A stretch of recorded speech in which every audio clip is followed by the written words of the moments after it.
You're watching Middle East Now here on I-24 News, and here are today's top headlines. The Israeli set to address the public in English about the ongoing ceasefire negotiations. And the U.S. has charged Hamas leaders over their role in the October 7th attacks on Israel. Plus, the Egyptian president is traveling to Turkey for the first time in 12 years to meet his counterpart. We have the details. I'm Natasha Kirchuk, and this is Middle East Now. Thanks for joining us. It is day 334 of the Israel-Hamas war.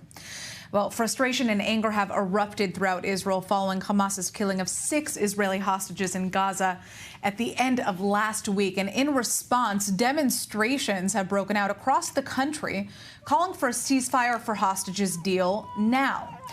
But according to a new study by the Israel Democracy Institute, a full 3/4 of Israelis, that would be 73.5% of the population, are pessimistic regarding the likelihood of an agreement in the near future. And a major sticking point is the presence of Israeli troops at the Philadelphia corridor in Gaza. Our senior correspondent Bianca Zanini explains. This is the all-important Philadelphia corridor, running about 9 miles or 14 kilometers from the Mediterranean Sea to the Kerem Shalom crossing along Gaza's border with Egypt, a key sticking point in the current ceasefire for hostages negotiations, holding up a potential deal. Hamas insists on a complete withdrawal of Israeli troops from the corridor. Israel's response? Unclear. The U.S. insists Israel had agreed to withdraw its troops. Made very clear what we believe about the possibility of an ongoing Israeli presence in Gaza, and that we are opposed to it. I will also say that in the bridging proposal that we put forward that the government of Israel agreed to, it did include the removal of the IDF from densely populated areas. That includes the Philadelphia corridor. Israeli negotiators have reportedly told mediators U.S., Qatar, and Egypt that they still agree to the complete withdrawal of IDF troops from the populated areas of the corridor in the second phase of the deal. But Israeli Prime Minister Benjamin Netanyahu insists Israel must retain control of the corridor to prevent Hamas from using the stretch to smuggle in weapons and equipment and smuggle out hostages. The axis of evil needs the Philadelphia corridor, and for that reason, we must control the Philadelphia corridor. Hamas insists for that reason that we not be there, and for that reason, I insist that we be there. Meanwhile, Israel's military chief of staff said last month that Israel could monitor the area remotely if necessary, and opposition lawmakers are attacking the prime minister for holding up the deal. Controlling the Philadelphia corridor is important and is an important operational challenge against the smuggling and strengthening of Hamas. But Netanyahu knows that observation towers alone are a duck range for our fighters and cannot stop tunnels. Netanyahu knows that there is a plan promoted by the security establishment to block the tunnels underground, which is the real solution to the corridor, including Israeli involvement. But Netanyahu does not promote it in a security and political manner and does not meet with Egyptian President Sisi. Netanyahu is not creating a solution for the Rafah crossing. Egypt's foreign ministry denied Netanyahu's allegations that it allows arms smuggling through the corridor to Gaza. And both the United Arab Emirates and Saudi Arabia denounced Netanyahu's statements and stressed solidarity with Egypt. Netanyahu's comments have frustrated allies, mediators, and parts of the Israeli population, with thousands demonstrating night after night, calling for a ceasefire for hostages deal now. But the prime minister insists that this is necessary for Israel's security. Meanwhile, a new study shows less than a quarter of the Israeli population believes a deal will happen anytime soon. Well, joining us now in the studio is former Europe and Middle East editor of the Associated Press, Dan Perry, and former Israeli ambassador, Yoram Ettinger. All right, so, the first question that comes to mind is the grand debate that the entire country is facing right now, that the world is facing. At this point, with Hamas saying that it will slaughter any Israeli hostages that it comes across if the IDF comes near, Is military pressure the answer here in terms of getting the hostages back, or perhaps fulfilling the main goals of the State of Israel? The State of Israel has said over and over again the goals of this war are to free the hostages and to remove Hamas from power and remove its military strength. But the question is, are those compatible goals? I fear not, although both are desirable goals. Israel was always going to have trouble achieving its aims the minute it allowed Hamas to kidnap so many people, but realistically, even one person. Israel cannot possibly expect to truly take out Sinwar and his closest assistants under the assumption that they're surrounded by hostages without sacrificing the hostages. Now, Israel is therefore placed before an excruciating and difficult choice. They can say, we're going to go after Hamas, remove them from power, destroy them fully, and if the hostages are in their way, we sacrifice the hostages. Some suspect that is in fact what they're doing without declaring it, even though they're trying to save hostages, obviously, but that they're prepared to go as far as that. If they're not, then it's going to be extremely difficult to achieve the ultimate aim of removing Hamas fully. And that is why we see, in fact, a war that degenerates into something of a low-intensity war of attrition that could last for many, many years. And that, in that situation, the debate becomes, well, should you not hurry up and do something, anything, because the hostages clearly don't have infinite time. And this touches upon the Philadelphia corridor debate. Right. You can leave the corridor, or you can return to the corridor, but you cannot return the hostages to life if they die in captivity. And so I do think there is a pretty strong argument for doing whatever deal is doable now, including what Israel agreed to from the beginning, which is a pullout from the Gaza Strip in exchange for all the hostages in 3 stages and 10 stages, doesn't matter. But that's fundamentally the deal that is at hand. And I don't in any way belittle the danger of allowing Hamas that victory narrative, because they're going to claim victory if Israel leaves and they stay in power. The consolation for Israel is that you're dealing with despicable terrorists, and you can rest assured that they'll provide Israel a pretext to go back in and finish off the job, this time without one hand tied behind its back the way it is because of the hostages. Now, this is an excruciating and difficult situation where Israel has to choose the least bad option, not a good option. I'm not claiming that deal is a good option or that leaving the Philadelphia corridor is a good option. But an adult has to see the big picture and choose, in this case, as I say, the least undesirable. A desirable option does not exist. I'm interested to hear what you have to say on this. Well, the grand debate is not the Philadelphia corridor. The grand debate is, should Hamas be snatched from the jaws of defeat, or should Hamas be obliterated? The assumption that Israel should get first the hostages and then deal a major blow to Hamas whenever Israel chooses is very naive. It underestimates the IQ of Sinwar, who is satanically smart.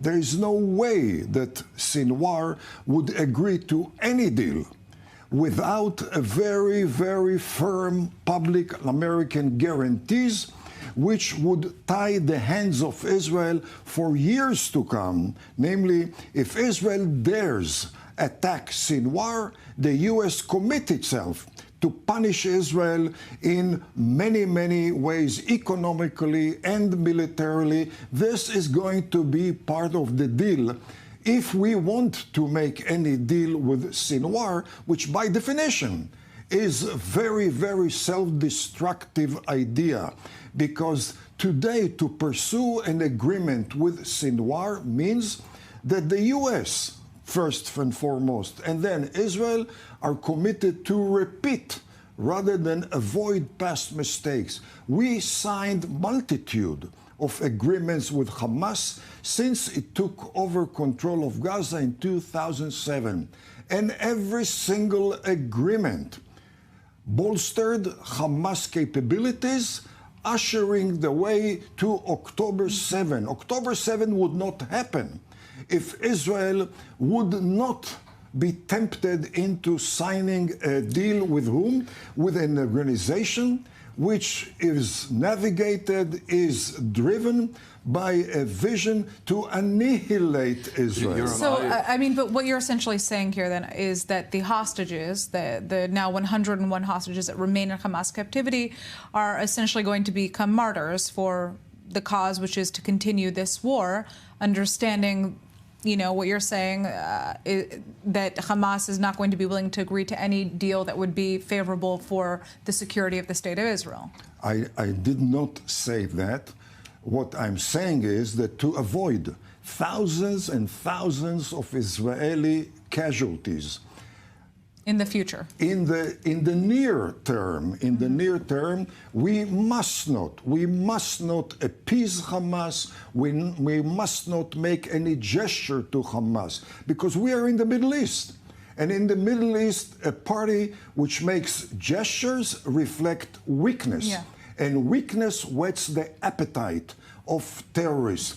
If we capitulate to Hamas, which is not going to be a supposed victory, it is going to be a victory for Islamic terrorism. It's going to ignite terrorism from Judea and Samaria, which would dwarf October 7. All right, look, I'm interested to hear your response to that, Dan. Why not test this theory? You're saying Hamas won't sign a deal unless the deal includes terms that so limit Israel that it is onerous and would be foolish to accept. I say test that.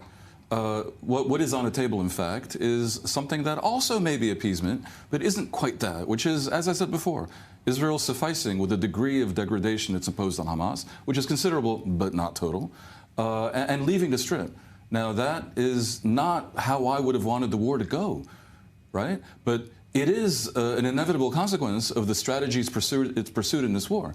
Israel should have long ago, done a deal to receive most of the hostages, but probably not all, and then started to bring into Gaza an alternative government that would have prevented the current situation, which is that if Israel leaves, indeed Hamas remains in power. We have given this government a lot of rope. I have put myself in a state of considerable discomfort by going into this and other studios and defending the war in month 2 and 3 and 4 and 5 of it. But there's a point where it's gone on for too long, and that point probably from the perspective of Israeli public opinion is when it's clear the hostages are being sacrificed. It's been nearly a year of this tactic in which Israel has prevented numerous plans for bringing in an alternative to Hamas. It is pretty much guaranteed by its own foolish policies that when it leaves, Hamas remains, weakened but still standing. And at this point, the choice is clear. It can find reasons to not do the deal and sacrifice or sacrifice the hostages.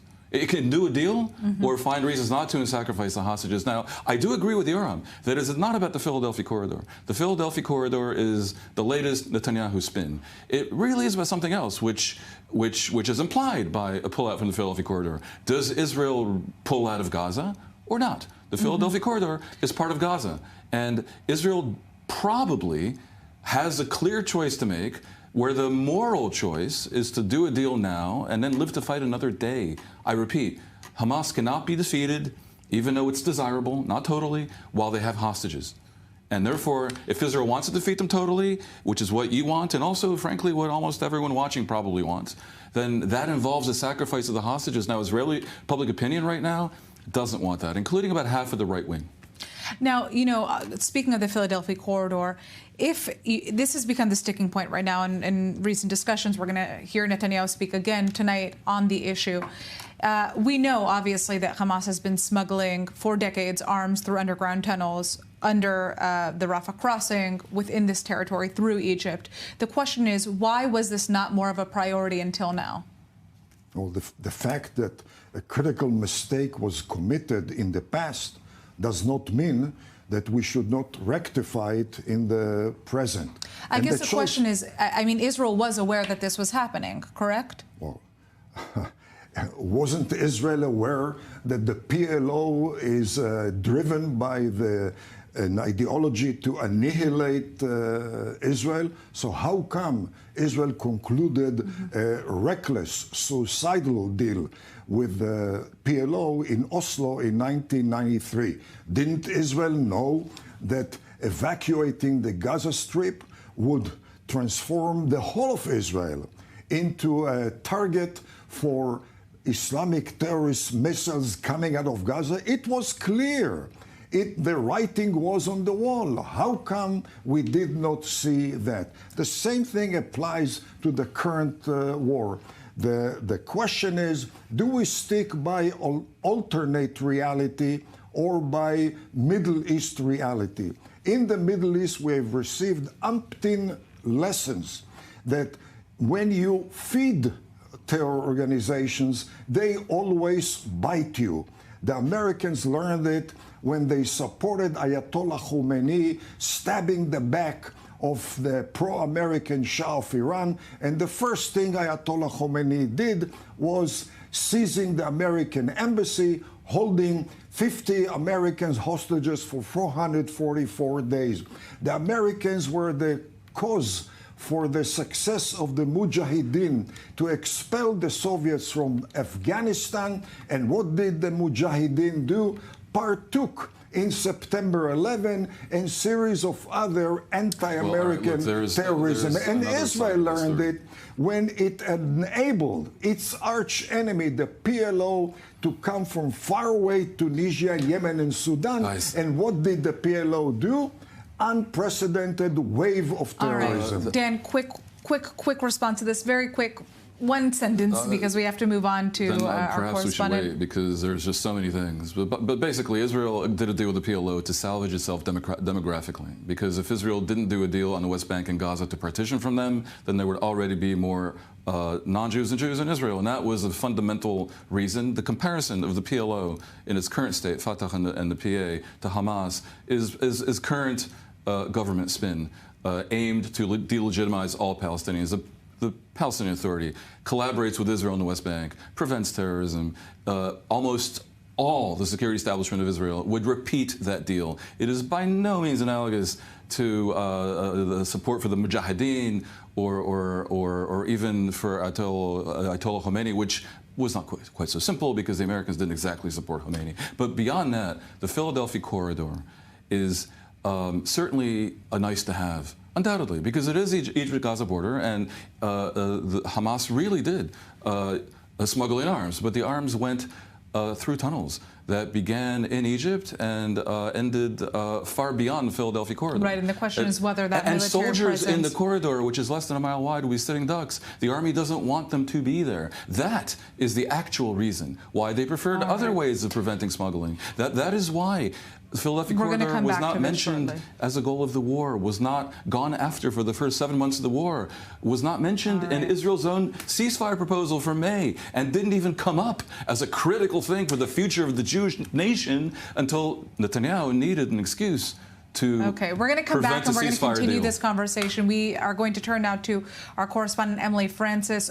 Just so everybody knows, we're waiting to hear from the Israeli Prime Minister Netanyahu. He is set to give an English-language press conference in the coming minutes to address the ongoing hostage talks and discuss why he's insisting on staying and maintaining an Israeli presence at the Philadelphia corridor. But I'd like to turn now to Emily Francis. Now, you know, protests calling for a ceasefire and hostage release deal are continuing across the country. Tell us what you're hearing tonight from the protesters. Is the momentum still as strong as it was yesterday and the day before? Well, good question, Natasha. I wanted to say that, 10 minutes ago, I would say no.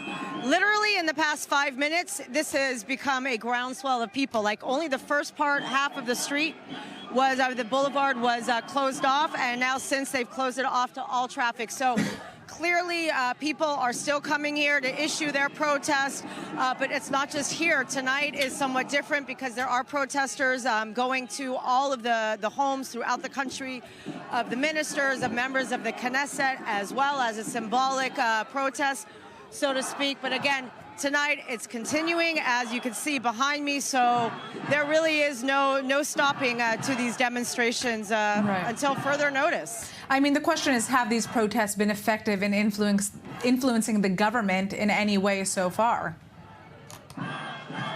Well, it seems not. I think if you ask any of the people here, no, but that's not going to stop them from issuing their, using their democratic right to speak up. But I think at the end of the day, everybody's frustrated for the same reasons, that they don't have an influence to change the prime minister's mind about a hostage release deal. So, of course, they're frustrated, just as so many others are frustrated about the current situation. All right, Emily, thank you so much for joining us from Tel Aviv at these protests. We've been witnessing them kind of grow and grow over the course of the past couple of days. Really came to a peak on, I believe it was Saturday night, where we saw an estimated 700,000 people show up. Sunday, in Tel Aviv. I mean, you know, it's very interesting what we're seeing here, because this debate that we were just having is one that we're really seeing had across the Israeli public as a whole. The question is, you know, what is it going to take for the Israeli public to have the influence on the Israeli government's decision-making, on Netanyahu's decision-making, if at all?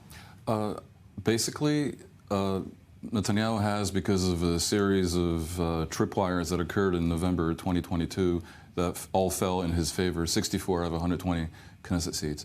There is a sense in Israel that there is nothing whatsoever that can cause that coalition to fall apart. You could have a nuclear bomb go off in central Tel Aviv and they wouldn't be impressed. There is really that sense, but it isn't quite so. Right now, the polls show that about 70% of the public want Netanyahu to step down. About 65%, 65% would vote against the current coalition. These numbers are bad, but they're not catastrophic. They're not catastrophic enough, and it's quite consistent, so it's credible. It's not catastrophic enough to create panic in the coalition. If as a result of the current debate that has really crystallized around a binary option that you heard in the debate just now between myself and Yoav, if as a result of this they start seeing polls that show 80% of the public support a deal instead of the current 70%, maybe 85%, at that point I would think the coalition really would start to fall apart. And in particular, the religious parties would start providing a counterbalance to the extreme right parties that are threatening to bring down a coalition if there is a deal. The religious parties might waver on this. Right, because they do believe that the hostages need to be released. Their discomfort is clear because they don't serve in the army and they're being pilloried over this. How can you support a pointless war that's being prolonged for political reasons that aid the prime minister when hostages are dying and you guys don't even serve in the army? Their discomfort is evident. Yoav, I'm interested to kind of hear your take on this. Well, the notion that 70% are for the deal suggests that 70% are against the war is misleading. Almost every Israeli wants the hostages back. However, most Israelis want Israel to persist in the attempt to obliterate Hamas. Most Israelis want the government to withstand American pressure and not to shift from the military option against Hamas to the diplomatic option against Hamas. Most Israelis are more realistic than the studios of the TV. Most Israelis are even more realistic than our top defense echelon, which was wrong on Oslo, wrong on the disengagement from Gaza, wrong on the option of retreat from the Golan, which was supported by the entire top military echelon, echelon, which did not want Israel to bomb the nuclear reactor in Gaza, and the military echelon which supported every single former agreement with Hamas, which was counterproductive. Again, quick. Think about it. We have to. Okay. So point by point. 70% clearly in every poll showed that they would like to do the deal. That's not saying they didn't support the war, not saying they don't want a perfect universe where the war can go on and get back to hostages, but when presented with a deal, which is an end to the war, perhaps and probably temporary in exchange for all the hostages, 70% consistently in every poll without a single exception, including in the pro-Likud press, show that is the case. It's incontrovertible, undeniable, and carved in stone. Now, that is a problem for Netanyahu, which is why he invented a convincing-sounding series of arguments and maps involving the Philadelphia corridor, and it might be working, because polls show in recent days, after his appearance on Sunday, all of a sudden, people believe, a lot more than before believe, this once-forgotten Philadelphia corridor really might be critical for the future of Israel. So, right now, it's a political debate. As for the security establishment, among the most disgraceful things that you are now hearing from the Likud talking points, and forgive me, Yoram, for calling it disgraceful because I've known you for years and respect you and you're a good person, but this line from the right wing is disgraceful. Netanyahu is projecting a disrespect bordering on disdain towards the security establishment simply because, in general, the security establishment does not support the policies of the right wing for a very simple reason. The security establishment comes from a demographic in Israel that is generally secular, not all, but generally secular. They're well-educated. They're people who are really much involved in what's going on in the field. And such people want to partition from the West Bank and Gaza. They just do. That's all there is to it. They're not driven by biblical notions, and they're extremely practical.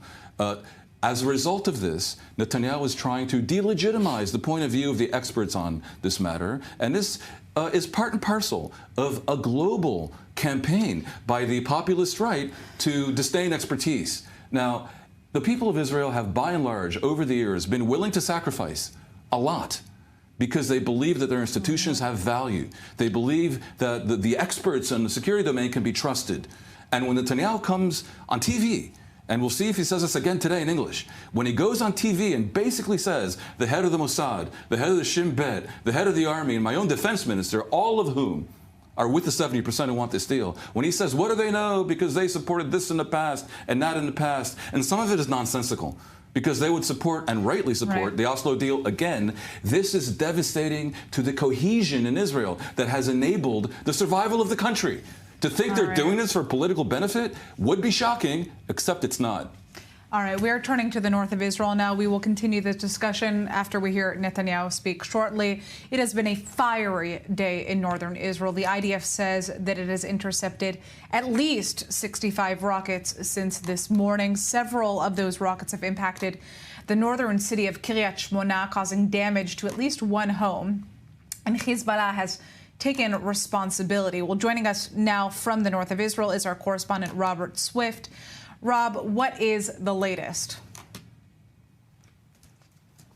So the barrage you're talking about took place around about noon today, local time. This was a double barrage, 10 minutes spaced apart, with around 65 rockets fired into the Kiryat Shmona area, as you describe it. Now, there were fires that were caused from the shrapnel and the interceptions from this rocket fall.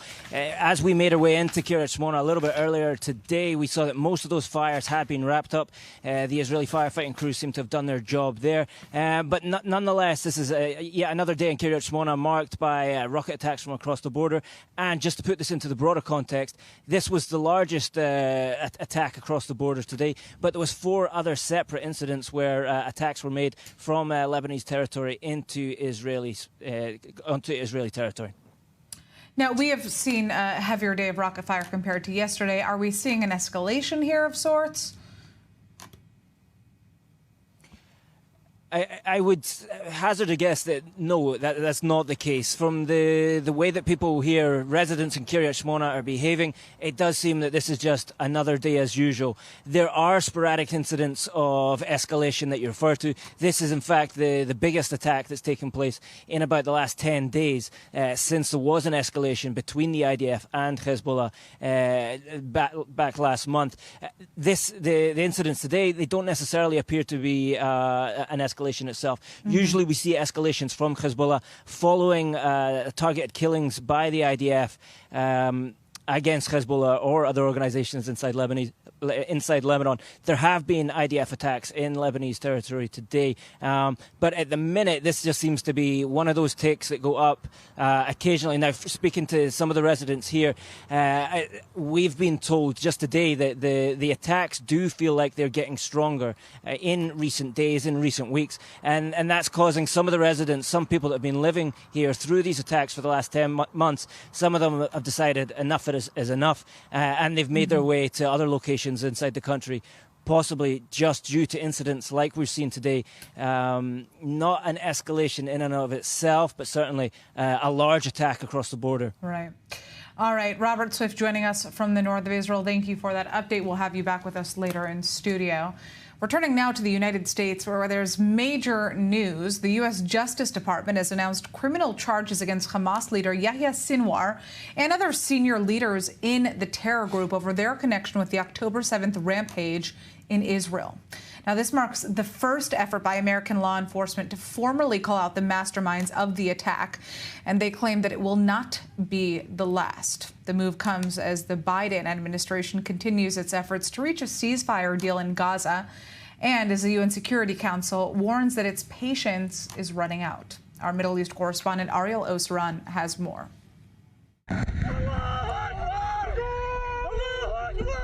Nearly 11 months after the October 7th attacks, the U.S. Justice Department announced criminal charges against Hamas's top leaders. Today, the Justice Department unsealed charges against Yahya Sinwar and other senior leaders of Hamas for financing and directing a decades-long campaign to murder American citizens and endanger the security of the United States. The 7-count criminal complaint filed in a New York City federal court back in February names 6 defendants: Hamas leader Sinwar, senior officials Khaled Mashal and Ali Barakeh, as well as 3 who are believed to be dead: Ismail Haniya, Mohammed Def, and Marwan Issa. A 38-page indictment details the chain of events since the establishment of Hamas and the October 7th attacks. It included charges of terrorism and conspiracy to murder U.S. nationals, marking the first legal effort by the U.S. to hold Hamas leaders accountable, despite being mostly symbolic. It also accuses Iran and Lebanon's Hezbollah of providing financial support and weapons to Hamas. The charges unsealed today are just one part of our effort to target every aspect of Hamas's operations. These actions will not be our last. The legal move comes as Washington and its partners continue to push for a Gaza ceasefire deal, with the White House working on an updated proposal likely to be more detailed than the current so-called gap-bridging proposal. Mr. President, what more should Netanyahu be doing, sir? Make no mistake about it, Hamas leaders are going to pay for these crimes. And he and his team, for sure, will keep working around the clock to get this hostage deal done. And this is a president that has been pretty clear about that. Meanwhile, the United Nations Security Council says it's running out of patience as it considers taking action over Gaza. There is a rising anxiousness in the Council that it has to move one way or the other. Either there is a ceasefire or that the Council then reflects on what else we can do to bring the ceasefire. The killing of an American-Israeli hostage and 5 others last weekend appears to have added new urgency to the White House's efforts to end the fighting in Gaza. And administration officials acknowledged that this new so-called final proposal might not be the last. You don't mess with the ambassador. Sorry? All right, we are turning back now to our guests in the studio. All right, so, we obviously heard this major news coming out of the United States. Biden has been threatening a major response to Hamas's killing of the 6 hostages, obviously particularly American-Israeli hostage Hersh Goldberg Polin. Is this that major response? Well, it's a cover-up. It's a screensaver covering the reality of the American State Department, which calls the shots. It's Secretary Blinken that calls the shots. He shapes, he navigates Biden's policies. He writes Biden's talking points. And the policy by the State Department has been leaning on Israel to stop the military campaign against Hamas, which is a major enemy of every single pro-American Arab regime, which is a major enemy of American interest in the Middle East, which is a proxy of Iran, which is the #1 epicenter of anti-American terrorism and drug trafficking.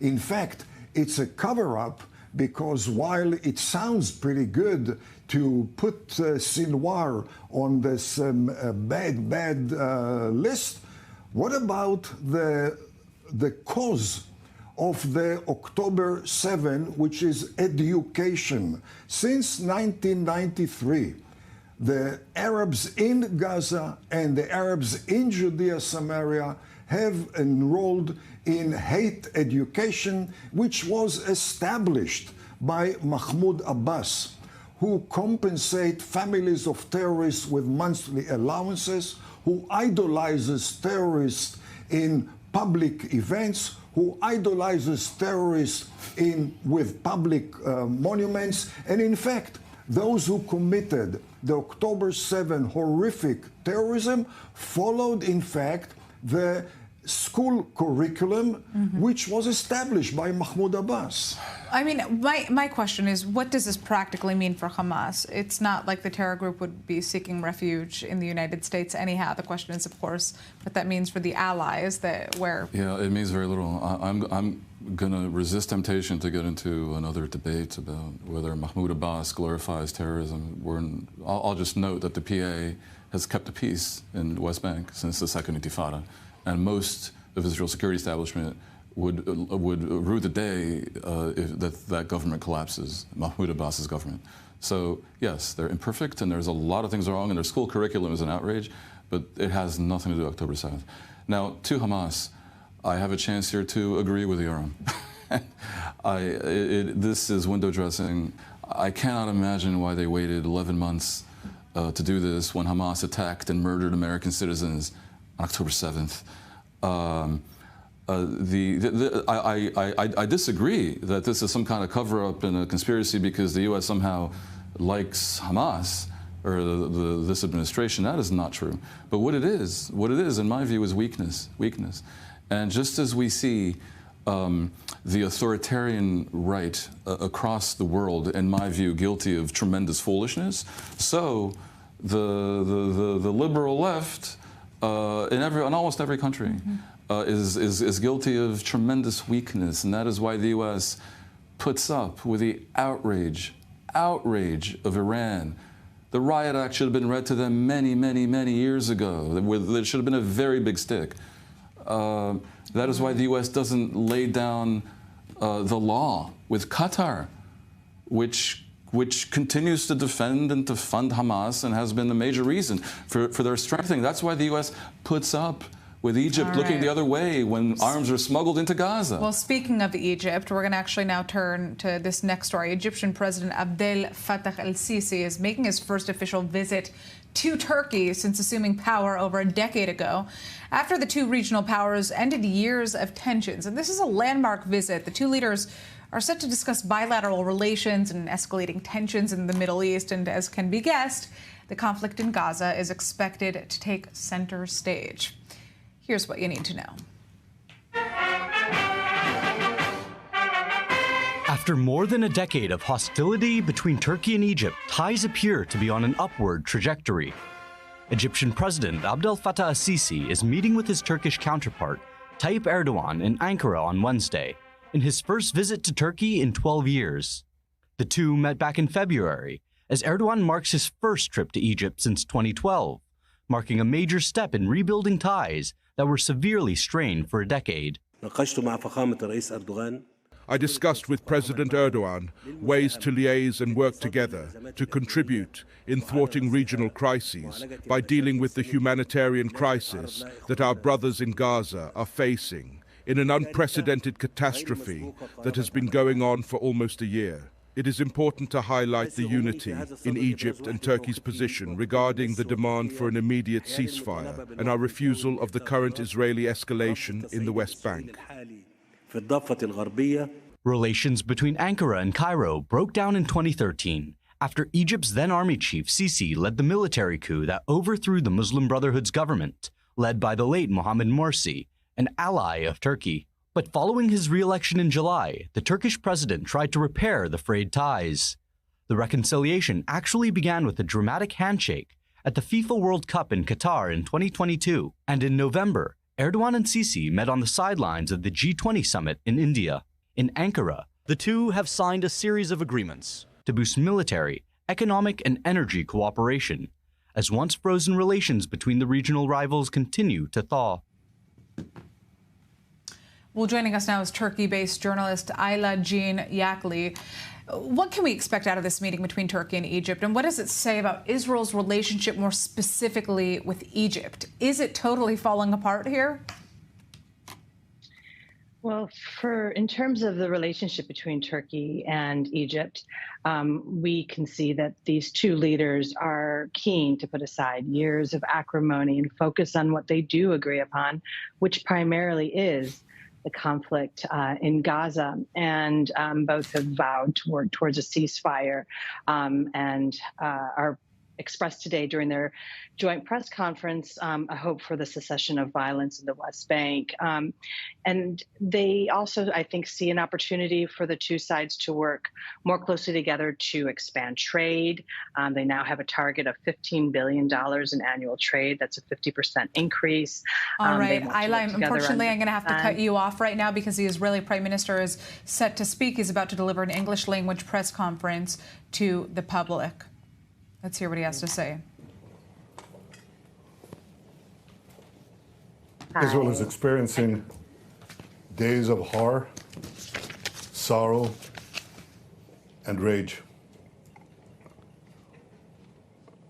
A week ago, we experienced such horror. Yesterday, I visited in Ashkelon the family of one of the hostages murdered in cold blood. A day earlier, I spoke to several of the families of these murdered hostages. It tears your heart out. I said to them that I'm sorry. I apologize that we didn't get them out. We worked so hard to get them. We were close, but we didn't. And they changed the torment. Our families worried about their loved ones to families grieving for their fallen beloved. That sentiment I know, because I belong to that family, but it's a horror. We also lost brave policemen and brave soldiers who are fighting in the Gaza front. And I embrace their families as well. All our people do. On October 7th, we experienced the worst savagery in this century. On October 7th, we experienced the worst savagery meted on the Jewish people since the Holocaust. These savages massacred our people, 1,200 civilians. They beheaded our men. They raped our women and then murdered them. They burned babies alive. They took 255 of our people hostages to their underground dungeons.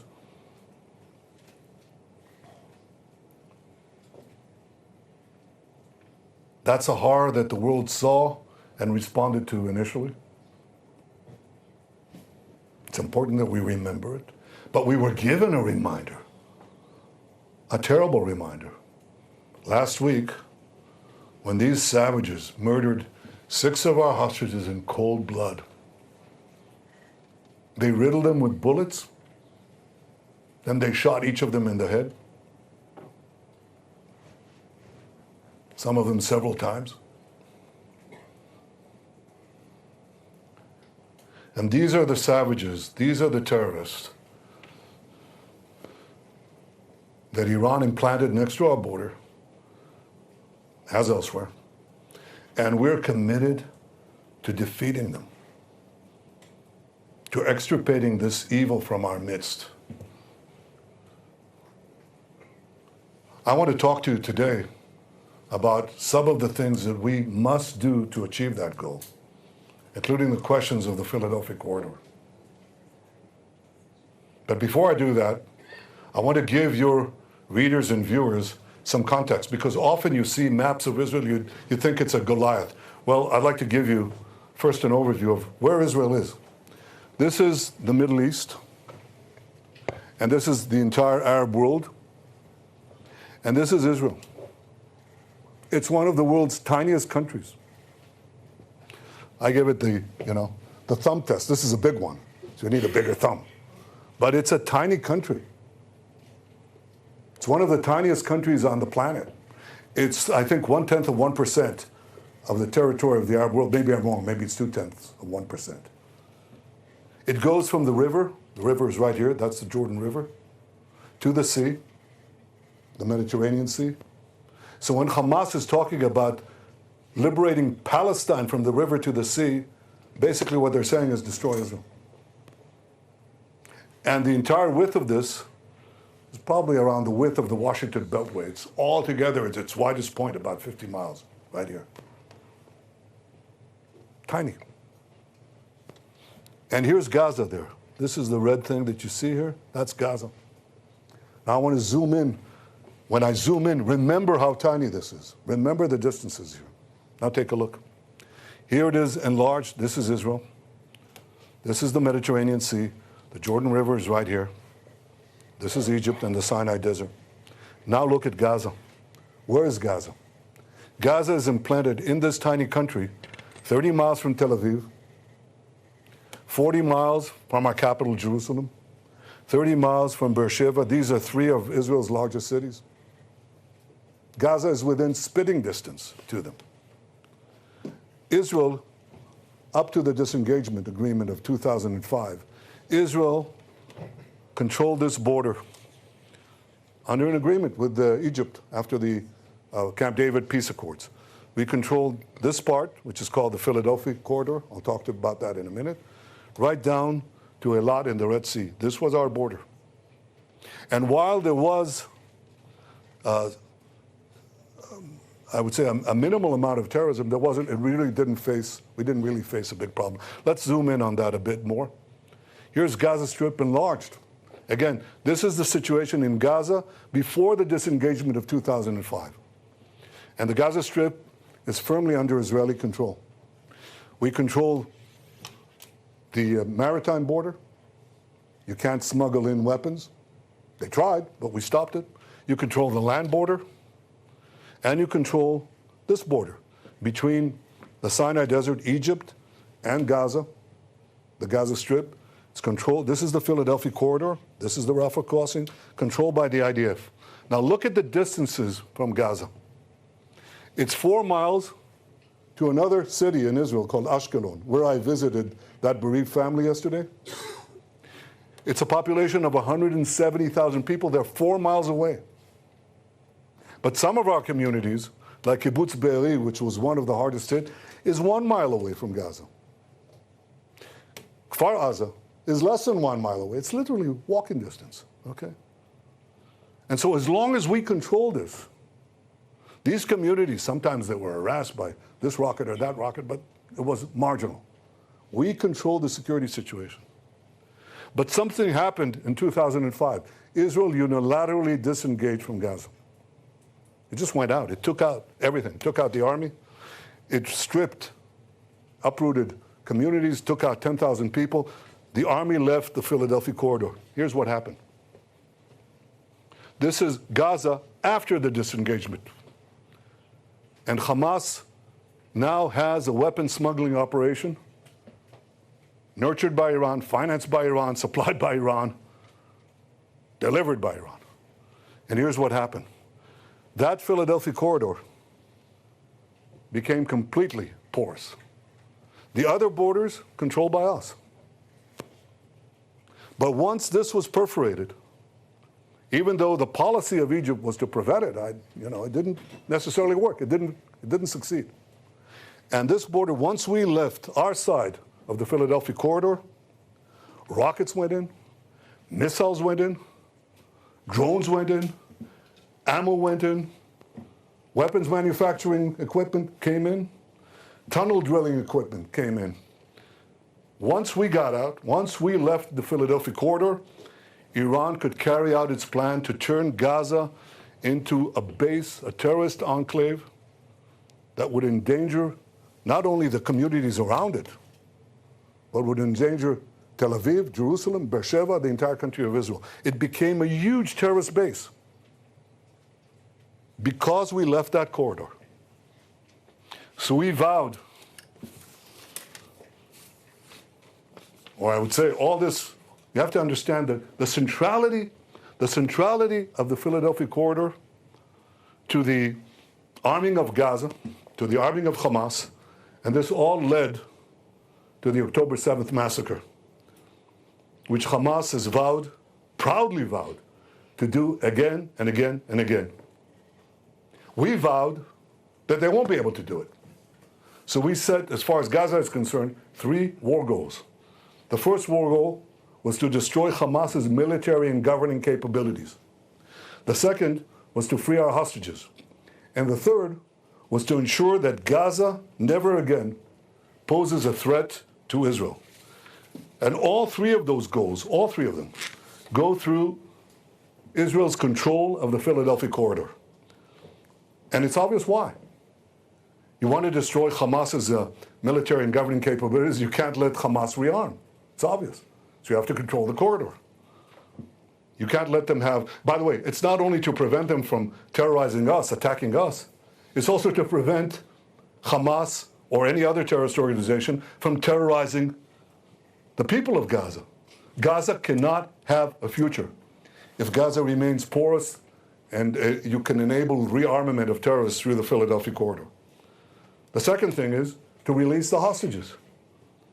First of all, you can't prevent, if you leave this corridor, you can't prevent Hamas from not only not smuggling weapons in, you can't prevent them from not smuggling terrorist hostages out.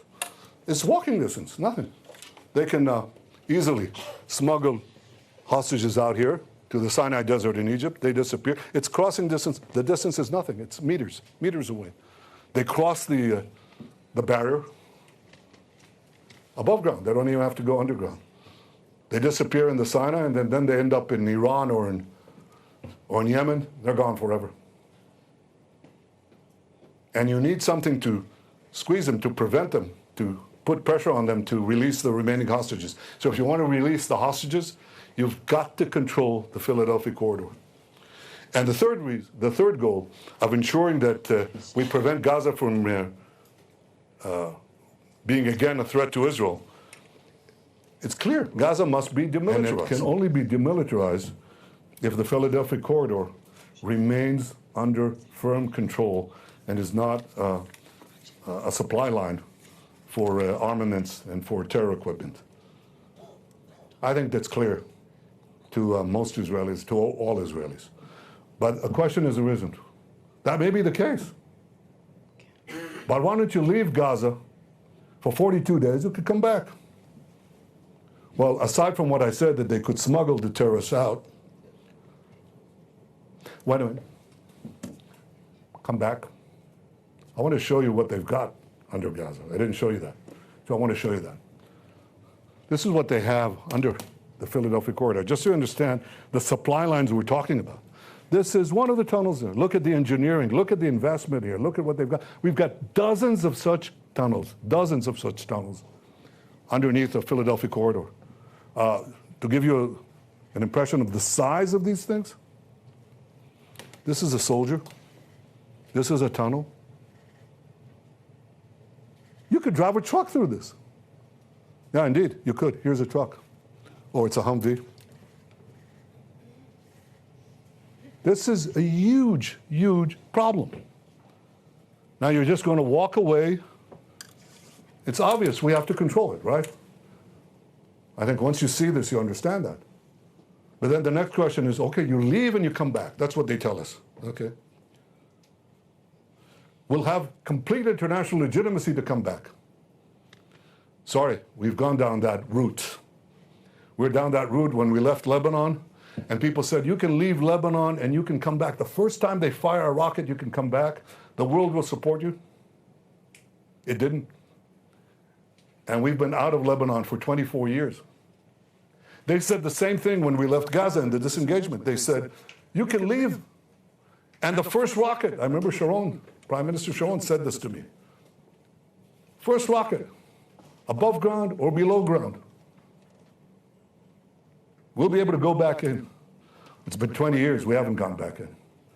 Because you all know and understand that the international community, including friendly countries under enormous domestic pressure because of the propaganda that's leveled against Israel and against them, there'll be enormous international pressure not to come back. What is their message? End the war, end the war. And so when we want to come back and resume, we'll pay an exorbitant price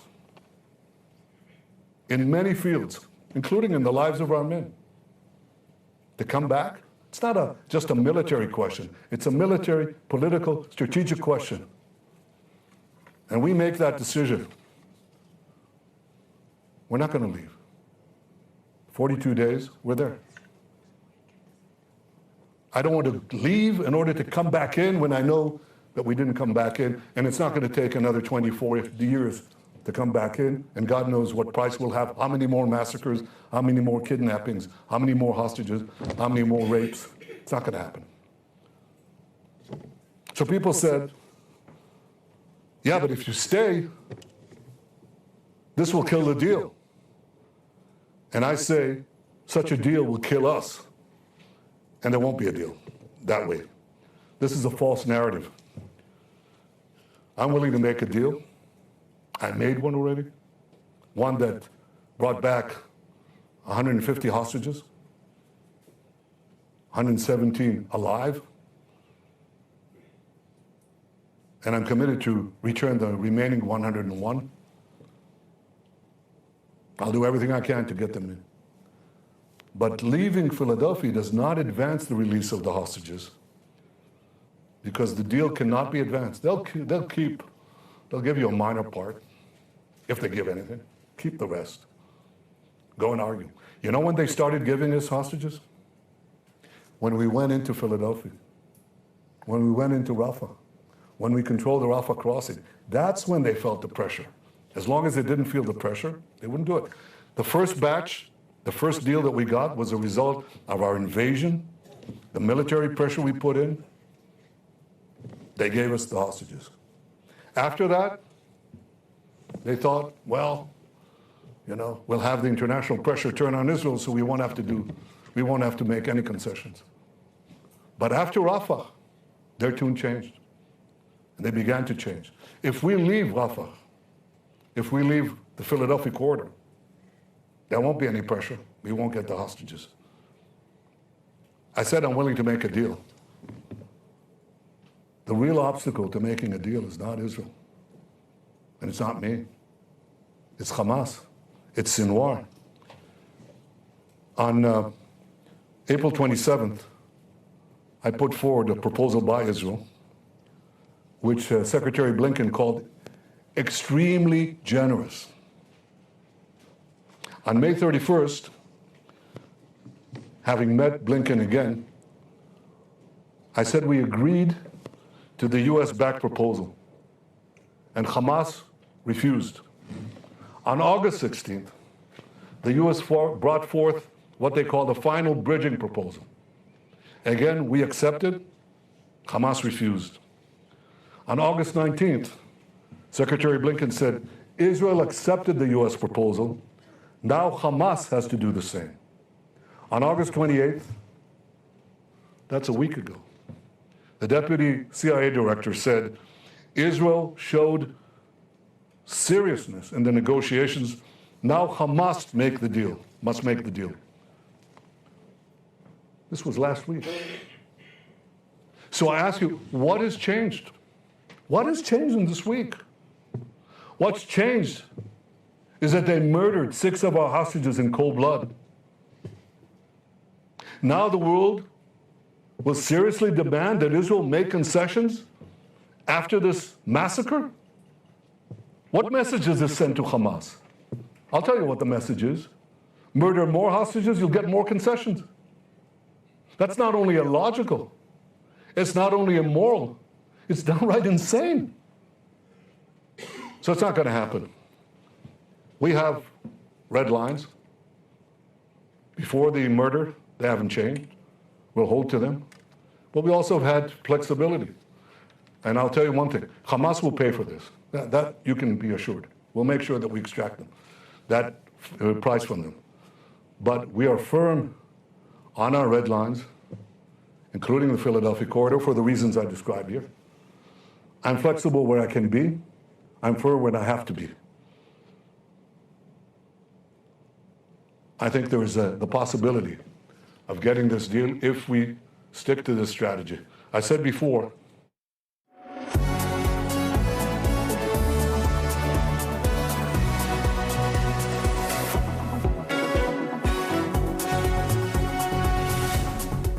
and I said that Hamas, after that, relied on international pressure, but it had weakened. And then we went into Rafah and the Philadelphia corridor, so it got strengthened. And they were beginning to balk.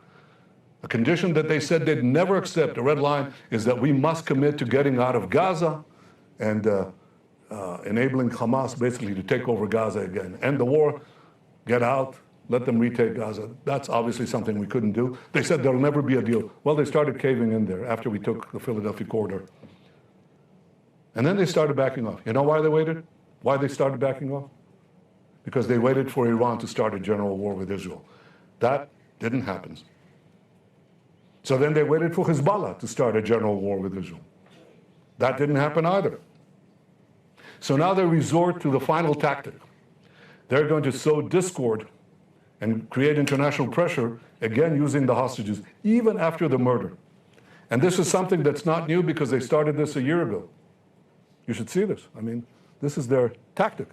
This is Hamas orders for psychological warfare found in Hamas underground command post on January 29th. That's right after the beginning of the war, 2024. And this is the original document in Arabic. Our soldiers found it. And here's what it says. Push photos and videos of hostages. Put it out in the media. Because that creates enormous psychological pressure. Who's not affected by it? Any human being seeing these souls, these girls, these people, young people from those dungeons, you're affected by it. Second, increase psychological pressure on defense minister. Third, continue blaming Netanyahu. And fourth, claim ground operation will not release hostages. That's Hamas's that's not only their talking points, it's their strategy. And their idea is this will sow internal discord and increase international pressure on Israel. That's what they hope to achieve. And they think this will happen. Well, it won't happen. I can tell you why it won't happen. I'll tell you why they'll fail. Because overwhelmingly, the people of Israel are united. They understand everything that I said here. Overwhelmingly. You should know that. It's important. And the second thing is, we're committed to achieving our goals. All three goals. Destroying Hamas's military and governing capabilities, releasing all our hostages, and ensuring that Gaza does not become a threat to Israel anymore. And all these require standing firm on the things that will ensure the achievement of these goals. And with God's help, and with our people's will, with the courage of our soldiers, we'll achieve all goals.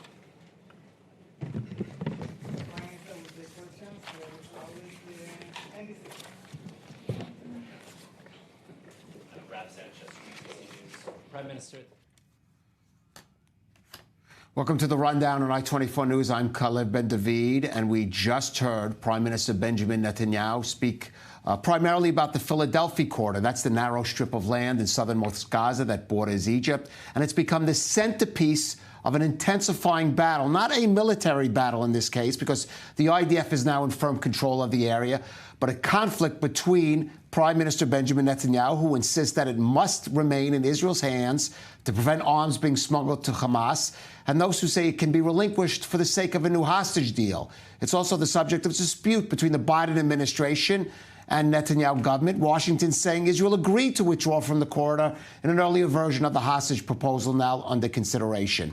Well, to answer those critics, Netanyahu just gave a rare press briefing this evening, only in English. Here is a bit of what he had to say.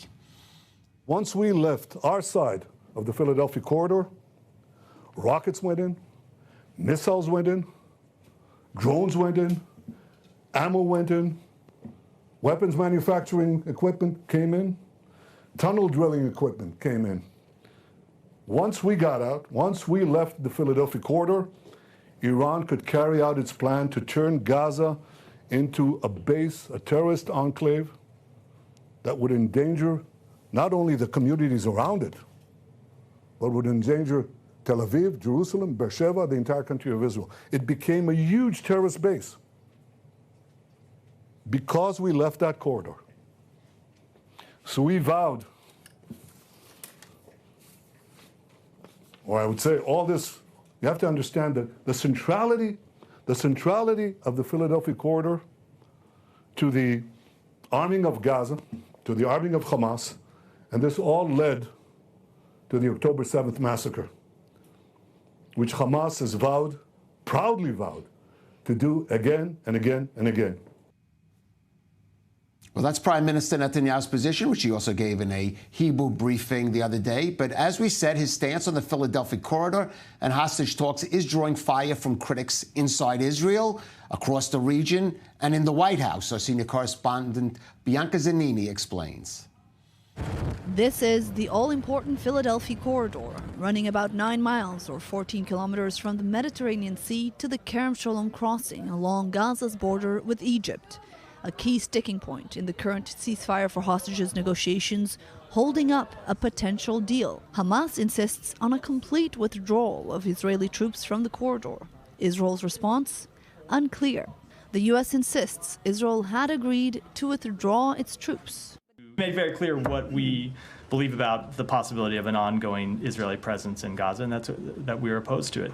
I will also say that in the bridging proposal that we put forward, that the government of Israel agreed to, it did include the removal of the IDF from densely populated areas. That includes the Philadelphia corridor. Israeli negotiators have reportedly told mediators U.S., Qatar, and Egypt that they still agree to the complete withdrawal of IDF troops from the populated areas of the corridor in the second phase of the deal. But Israeli Prime Minister Benjamin Netanyahu insists Israel must retain control of the corridor to prevent Hamas from using the stretch to smuggle in weapons and equipment and smuggle out hostages. The axis of evil needs the Philadelphia corridor, and for that reason, we must control the Philadelphia corridor. Hamas insists for that reason that we not be there, and for that reason, I insist that we be there. Meanwhile, Israel's military chief of staff said last month that Israel could monitor the area remotely if necessary, and opposition lawmakers are attacking the prime minister for holding up the deal.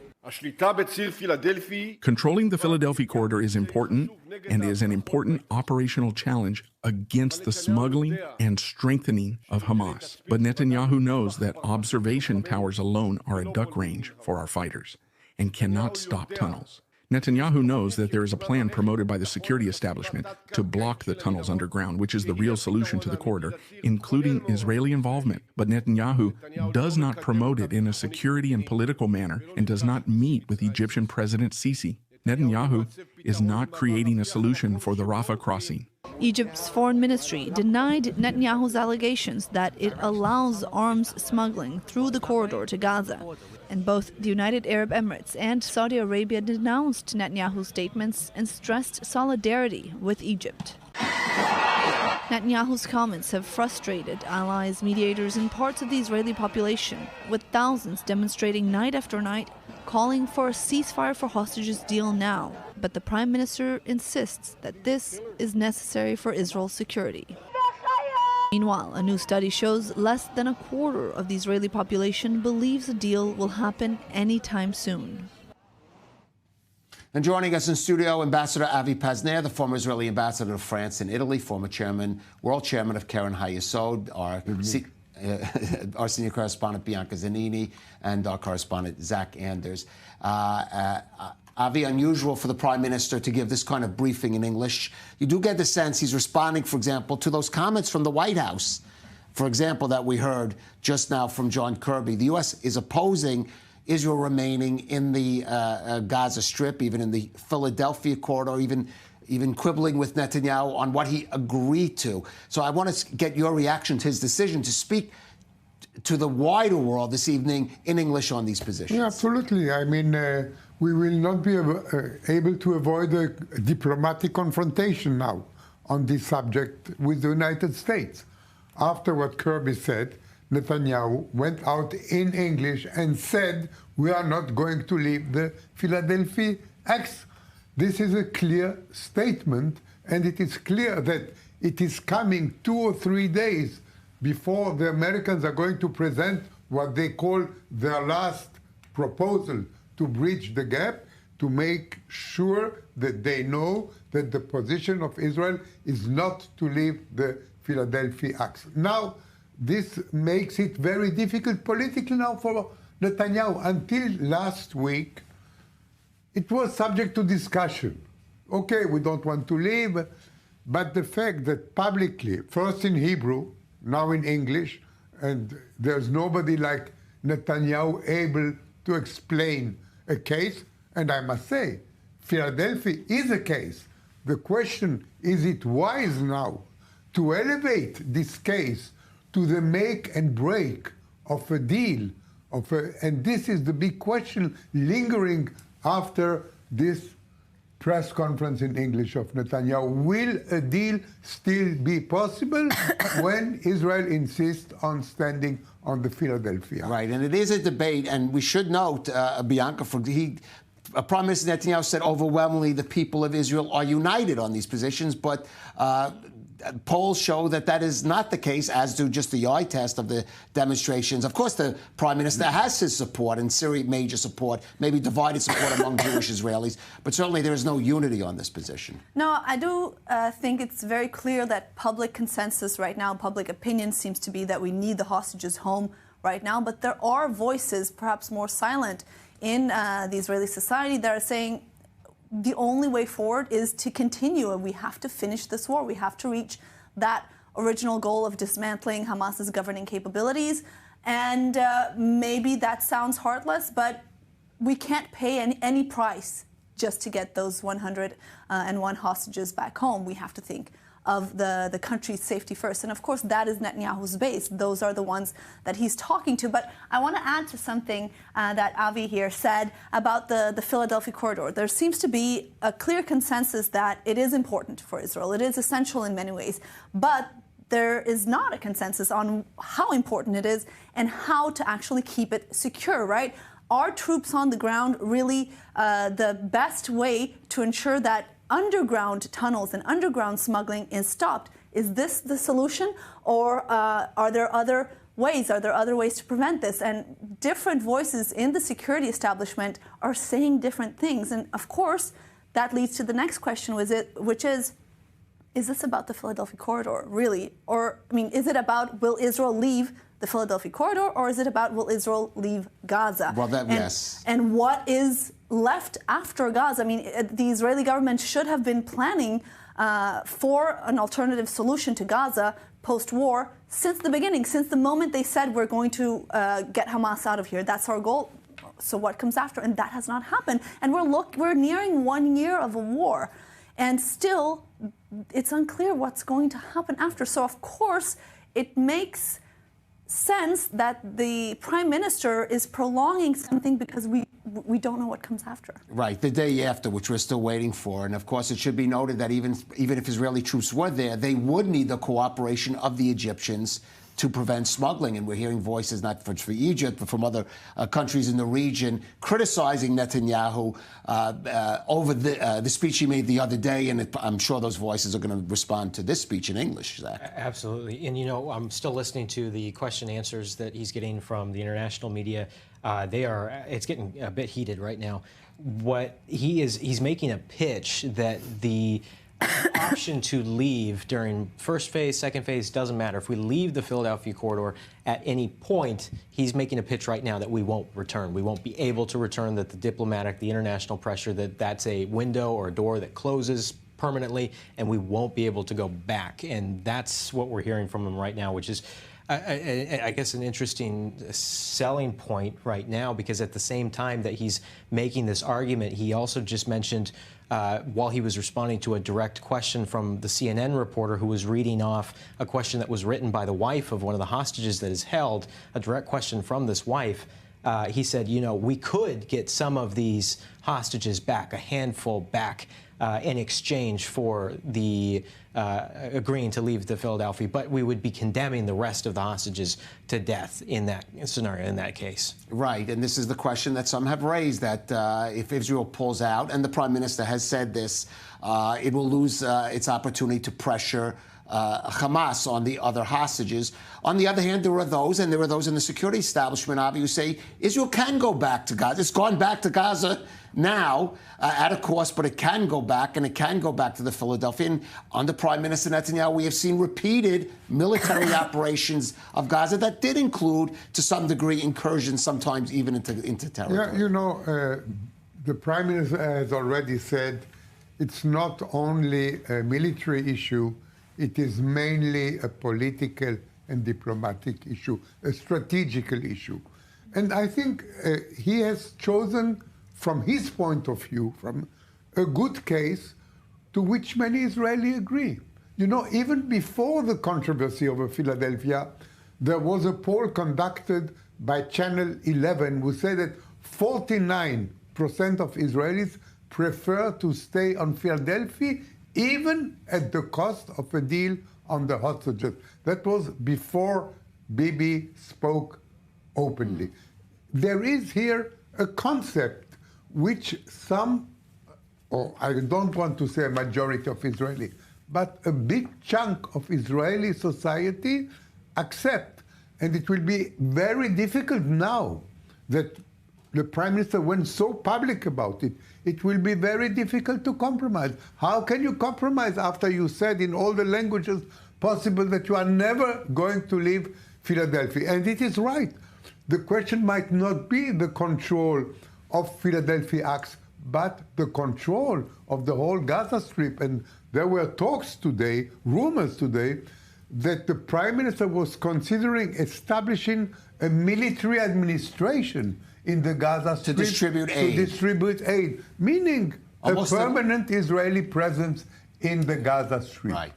And that would certainly precipitate a diplomatic pressure even beyond what the Prime Minister was saying. Not only between us and the United States, but between us and the whole Arab world also. As well. But let's go to our Emily Francis, who was out in Hostage Square. And as we've been saying here, Emily, Prime Minister choosing to make his message in English, so there's no mistake for the rest of the world to know that he is determined that Israel will stay in the Philadelphia corridor. And, of course, for those people out in the square there, for them, they feel that is going to, they disagree with him and believe that will eliminate the possibility at least of saving some of the hostages now.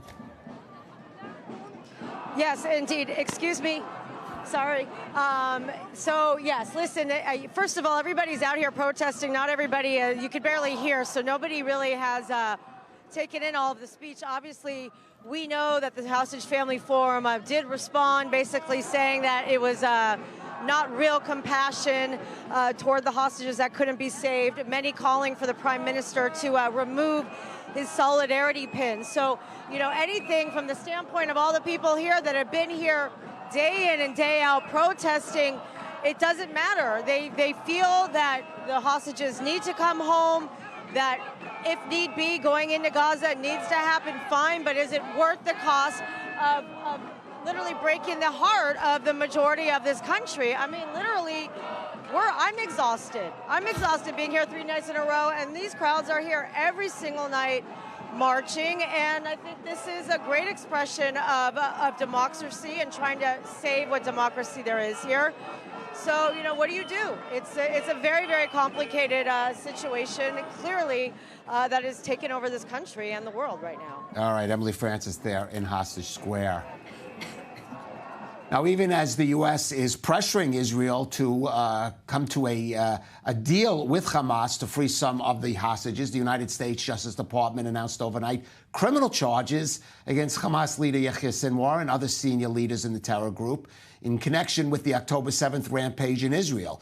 Now, this marks the first effort by American law enforcement to formally call out the masterminds of the attack, and which it claims also won't be the last, and comes as the Biden administration continues its efforts to reach a ceasefire. Middle East correspondent Ariel Osaran has more.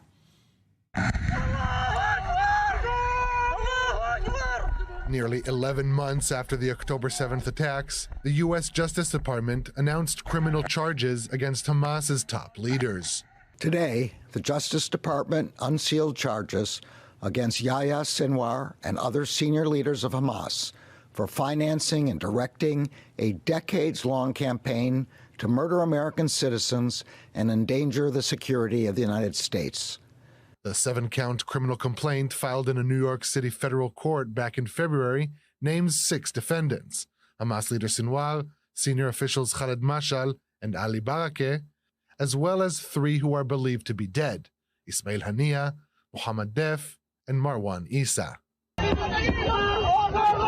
The 38-page indictment details the chain of events since the establishment of Hamas and the October 7th attacks.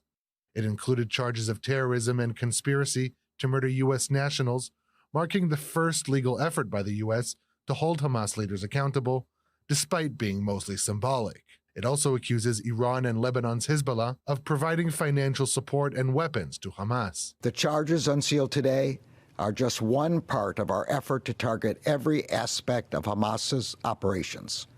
These actions will not be our last. The legal move comes as Washington and its partners continue to push for a Gaza ceasefire deal, with the White House working on an updated proposal likely to be more detailed than the current so-called gap-bridging proposal. Mr. President, what more should Netanyahu be doing, sir? Make no mistake about it, Hamas leaders are going to pay for these crimes. And he and his team, for sure, will keep working around the clock to get this hostage deal done. Avi, these judicial procedures take the time, legal procedures, but you have to wonder about the timing of this indictment almost a year after the attack, as if the Biden administration is saying, yes, we want Israel to make the deal with Hamas, to make a deal with these same people that we're now going after in the charging as criminals. I must say it is a bit strange. The timing is strange. Maybe it comes in order to encourage Israel to be more flexible. This is a possibility that the United States is going to put on the table some proposals which are going to be difficult for Israel to accept, like we spoke before. And maybe they think that somehow by prosecuting Hamas, they can somehow change the position. This is the sweetener. The sweetener to whether. I doubt that because the divisions are too profound. And I think I believe we are going into a diplomatic confrontation now with the Biden administration. And I'm sure that Bibi took that into account when he came out so blatantly on the Philadelphia Access. We are now in a situation where we might be blamed, although I am convinced personally that the Hamas is far from being interested in a hostage deal. But the way now that we are presenting the case by mentioning Philadelphia and Philadelphia and Philadelphia may bring to a diplomatic encounter, diplomatic difficulties between Israel and the United States and the wider world. Right, and the region, we should note the United Arab Emirates, Bianca, has also come out criticizing the Prime Minister's remarks the other night, which he repeated now, basically, although he kind of downplayed that part of it, I noticed. We're kind of blaming Egypt for the smuggling across the Philadelphia. Right, and Egypt has denied, and say that there is no issue, there is no smuggling going on, and there will be no smuggling which going is on. False. And that is absolutely incorrect, yes. But I want to speak to how this also is an image or a mirror of what Netanyahu believes in. There are these accusations that we hear again and again that Netanyahu is prolonging the war, that he comes up with new demands and new excuses for political gain, which is an argument and which may or may not be true. But I also think that it's important to look at what profile Netanyahu has. What is his profile? What has he shown so far to believe in? And Netanyahu believes in pressure. And this is perhaps his way of saying this is the best and only way that we can ensure Hamas will not stay. I mean, there could just be a disagreement of ideology here as well. Or a tactic that he's still... Or a tactic, or a bit of both, or a bit of three things. By the way, speaking about Egypt, I was part of the negotiation with Sadat Begin on the Camp David Accord. And already then, there was concern about the Egyptian presence in Sinai, and we wanted it to be limited as much as possible. And now, when you see the amount of weapons which entered the Gaza Strip, it's true, Israel made mistakes, but these weapons did not come from Israel. They did not come from the sea. They were smuggled from the Egyptian border. This is clear. This is absolutely clear. And I think Netanyahu blamed Iran being behind those efforts. It may be, but we cannot discount the fact that at least some Egyptians closed their eyes or turned their head away from what was going on the border between Gaza and Sinai. And I think that at the end of the day, yes, and I think that at the end of the day, it shows that Netanyahu does not trust the Egyptians. He trusts no one except himself to get his rights. I think the facts are the facts, and there has been smuggling of weapons, and it has gone on during the time that Egypt has been there. But the fact is also that without Egypt's cooperation, Israel, even if it kept troops on the Philadelphia corridor, which it's had in the past, it's not going to be able to prevent that smuggling without Egypt's cooperation on some level. The scale was enormous. Look, until now, after 1 year of war, they still have enough weapons to fight. They still have enough rockets to throw at us. I mean, the scale is enormous. This also meant weapons also going to the West Bank now. We see from Iran IEDs, explosive devices, through a border that Israel controls with another friendly, so-called friendly or Arab state, Jordan, which has peace with. Yeah. All right, we are going out for a break. I want to thank Ambassador Avi Pesner, Bianca Zanini, Zach Anders for joining us. Lots more coming up in the rundown, though. Stay with us. We're just going out for a few minutes, and then we will be back with more. Stay with us.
Must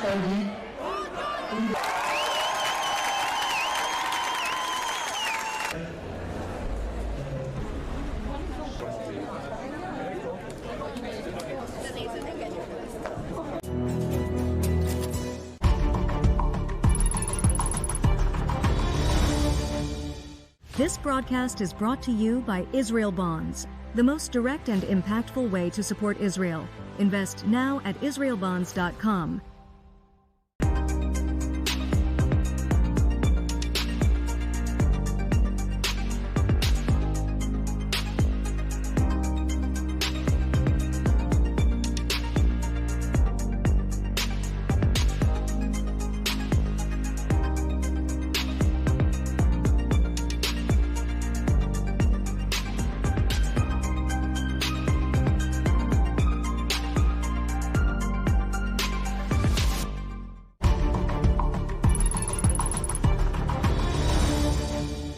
This broadcast is brought to you by Israel Bonds, the most direct and impactful way to support Israel. Invest now at israelbonds.com.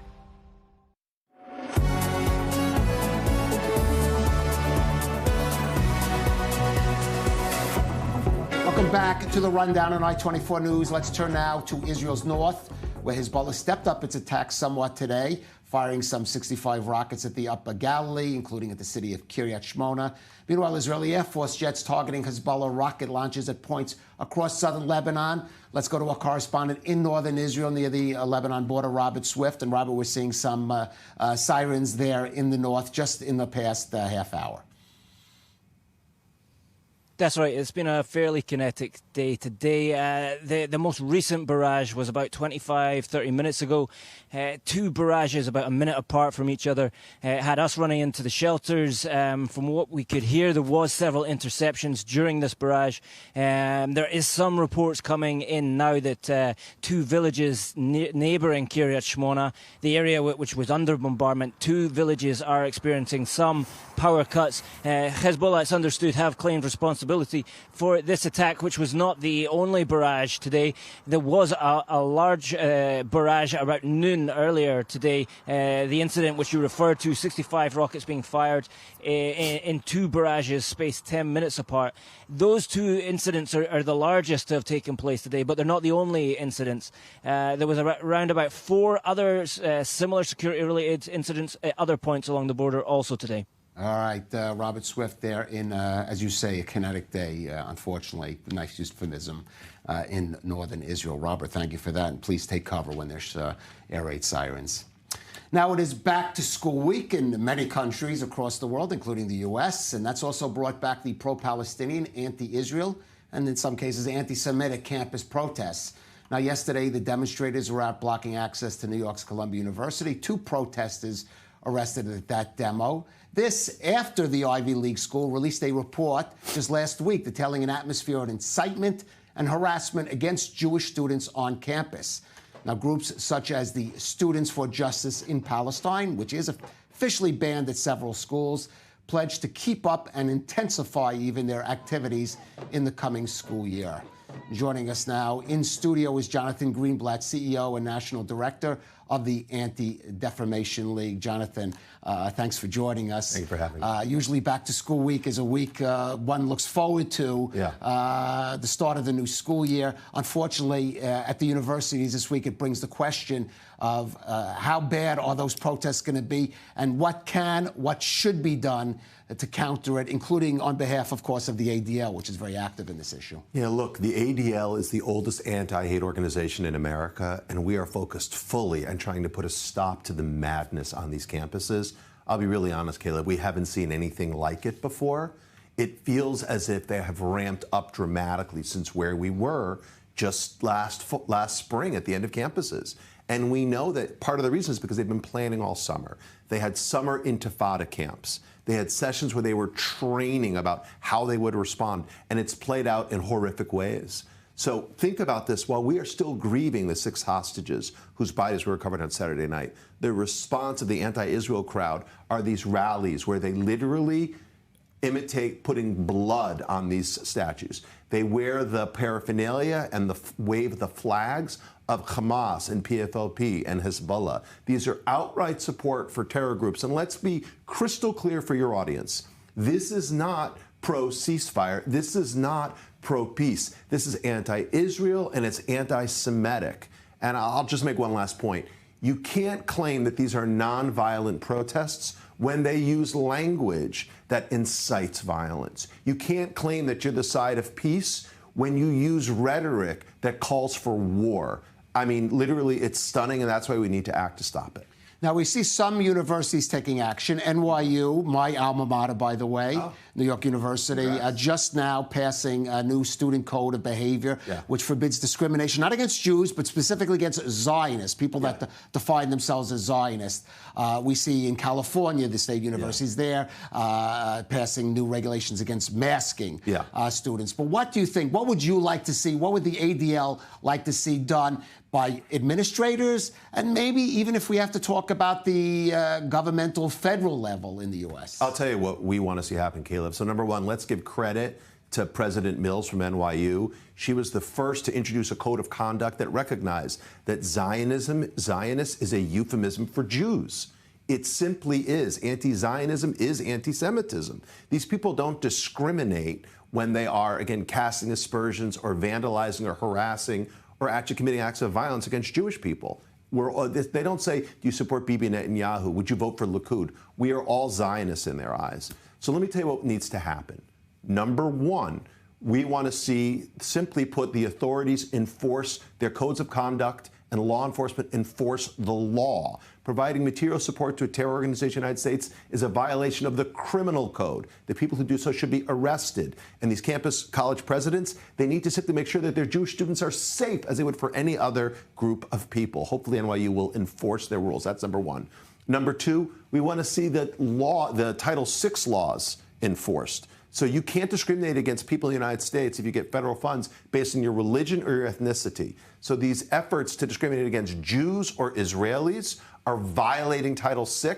We're pushing the federal government to act more strongly, and we've created a website to allow students to file those claims. We had nearly 700 claims in the last academic year, and we've already relaunched the website. Many more are coming, and we will, again, use the power of the government to stop these people. And then thirdly, we want these campuses to act in a positive way. That's why ADL launched a report card last year grading the schools and how they're handling anti-Semitism. And Columbia, which I think is on the screen, got an F. Harvard got an F. Many of these schools need to do better. So we're going to encourage them, hey, if you improve the conditions, if you adopt better policies, you will get a better grade, and that's good for everyone.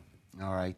Now, I want to move on. There's October 7th, of course, is coming, which is going to be a very somber anniversary. We just saw the U.S. just now file a criminal complaint against 6 leaders of Hamas. 3 of them are presumed to have been killed already, or a couple of them certainly have been killed. Now, the ADL also did file in the legal system a suit, a complainant that states that plaintiffs, victims of October 7th, should receive compensation.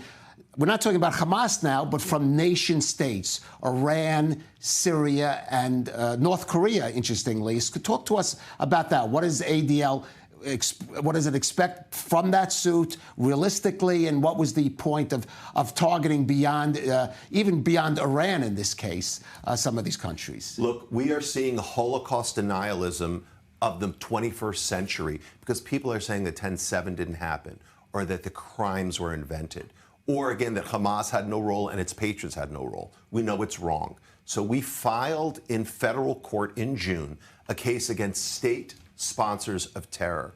In U.S. law, we have the ability to make claims against countries that are officially state sponsors of terror. That includes the Islamic Republic of Iran, the Arab Republic of Syria, and North Korea, the People's Republic of North Korea. Now, why did we do that? Because we have evidence that Iran and Syria, North Korea, helped provide training, helped provide resources, gave technical assistance to Hamas that created the conditions in which 10/7 could happen.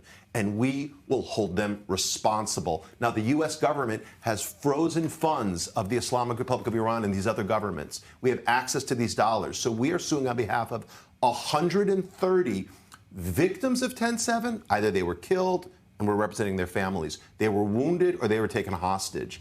We're suing the government of Iran for $4 billion. And let me be clear, when we win, Caleb, and we will win, we will prove definitively in a court of law what everyone knows, that Iran is the largest single state sponsor of terror in the world. They have Jewish blood on their hands, and we will make them pay. All right. Well, certainly that's a legal process that hopes it certainly is going to take. It will be a long road. It will. It is a worthy road. Now, the ADL is active on many fronts when it comes to anti-Semitism, in Holocaust denial. One of those, of course, is social media, which we have to address. I want to talk about just an incident just really in the last day. Tucker Carlson, the former Fox News host, who's now working independently, interviewed I use the word historian in air quotes. He is basically a Holocaust denier named Daryl Cooper. He then put it on X, Twitter, where he has millions, tens of millions of followers. Among the claims that he made was that the real villain of World War II was not Adolf Hitler, it was Winston Churchill. And he said that Germany, quote, was a war where Germany was completely unprepared to deal with the millions and millions of prisoners of war, of local political prisoners. They went in with no plan for that. Just threw these people in the camps, and millions of people ended up dead. It just kind of happened by accident by Germany. Now, ADL did respond to that. If we have the tweet, if we could put up the tweet. Tucker Carlson's praise of Nazi apologist Daryl Cooper is an insult to the memory of 6 million Jews who were murdered by Hitler's Nazi regime. We should say Elon Musk did initially retweet that tweet, called that interview very worthwhile and very interesting. There was an outcry. He did take down that tweet, but of course it was up there. Now, you've had interactions personally with Elon Musk, and you've had ADL has had issues with X. I would like you to respond to that and expand a bit on, for example, the reaction that we saw there by the ADL. Tucker Carlson is an extremely problematic individual who's been peddling anti-Semitism along with other forms of racism and bigotry for many years. So it's not surprising that he platformed this Holocaust denier, this individual who would make such an egregious, outrageous claim. I mean, I can tell you, although the Nazi Party, the Third Reich, might not have had plans for everything, the one thing they did have was a plan for the Jews. It was called the Final Solution. The goal was to annihilate the Jews of Europe and eventually around the world. That plan they had. And so to put that kind of language out there and to suggest that this is valid is a desecration of the memory of the 6 million. I'm the grandson of a Holocaust survivor from Germany myself, so I take this personally. And it's absolutely offensive. So we called it out, and we will continue to do so. And look, it is very hard to intuit what Elon is thinking. We've dealt with him. I've dealt with him personally quite a bit over the years. I'm glad he took down the tweet, but it's wrong, I believe, to platform not just people like Daryl Cooper saying such disgusting, vile anti-Semitism, but amplifying people like Tucker Carlson. I strongly disagree with it. I've called him out when he was on Fox. I'll call him out now again. He's not only not an honest broker, he engages in the kind of bigotry that doesn't help anyone. How do you respond then briefly to the issue of saying this is free speech, which has become an issue and a very political issue now in the U.S., especially even in the current presidential race? I deeply believe in free speech, Caleb. I think we all do in America. But freedom of speech is not the freedom to slander. Freedom of expression is not the freedom to incite violence. And you make decisions right here on I-24 about who you platform. You decided to interview me, and you might decide not to interview somebody else. You're not abrogating their free speech. So Elon Musk, X, and all the social media services make decisions about who they choose to platform and who they don't, about what messages they amplify and which they don't. So I just don't buy that this is free speech. Let Daryl Cooper say what he wants to say somewhere else where no one needs to hear it. All right. Well, we will not be interviewing Daryl Cooper, I assure you. Good call. Elon Musk is invited to come on and respond if he was. I hope he will. If he would to your comments. Jonathan Greenblatt, CEO of ADL, thank you for joining us. Thank you for having me. On I-24 News. And moving on, our next story could easily be turned into a Netflix true crime series. Imagine going on your first ever vacation abroad, and then all of a sudden, your mom disappears into thin air. That's exactly what happened to Yasmin, an Arab-Israeli woman from Bak al-Gharbia, whose mother went missing for almost 2 years during a trip to Europe. Almost everybody was convinced she was gone forever, But thanks to the help of an unlikely Jewish partner in France, they found her, bringing together two families from totally different worlds. It's a mystery story with a happy ending, but still with plenty of questions. Our anchor and correspondent Natasha Kirchik brings us this exclusive story. We traveled to Paris, and the first thing we did was go to Champs-Élysées. We crossed the street, and someone from behind me asked if I could take a picture of her. I told her, "Give me 1 second, I just want to check on my mother, and I'll be right back." And in that moment when I turned around to look at my mom, she was gone. She disappeared. October 2019. It was supposed to be the vacation of a lifetime. Yasmin Kaadan decided to take her mother, Lutfia Zabad, on a trip to Paris, the city of love and romance. It was the first time that the pair had ever traveled abroad and left their hometown of Baqa al-Gharbiya, a small Arab town in Israel. But what began as a beautiful vacation quickly turned into a nightmare. 54-year-old Lutfia went missing on the world's most famous avenue, Champs-Élysées. I got so scared. I didn't know what to do. I started to cry and yell. We were with a big group, and I went into the hotel, and I wanted to hit everybody there because of what had happened. You want to explode and to do everything you can to get your mom back. Nobody was listening to me. I told them, "Get up, don't go out, please help me find my mom." But nobody cared. Nobody helped me. Yasmin scoured the streets, desperately searching for her mother by foot. She was certain that her mom had simply gotten lost and would eventually show up. But after the first day of trying to hunt her down, she went to the police station and opened a missing persons case. Little did she know, the search for her mother would end up lasting over 2 years. I stayed in France for 2 months. I didn't want to go home without my mom. It was a nightmare. It's the feeling that you're missing a part of your body, that something has disappeared from you. My mother was my whole world.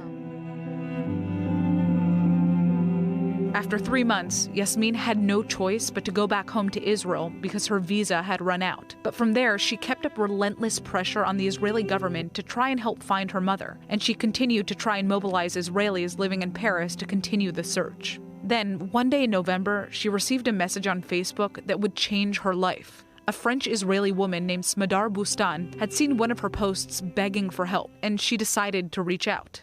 I stayed away from the first post because it seemed strange to me. But when I saw Yasmin's second post, she was begging so much for help that I thought, how could it be that nobody is helping her? So I answered her.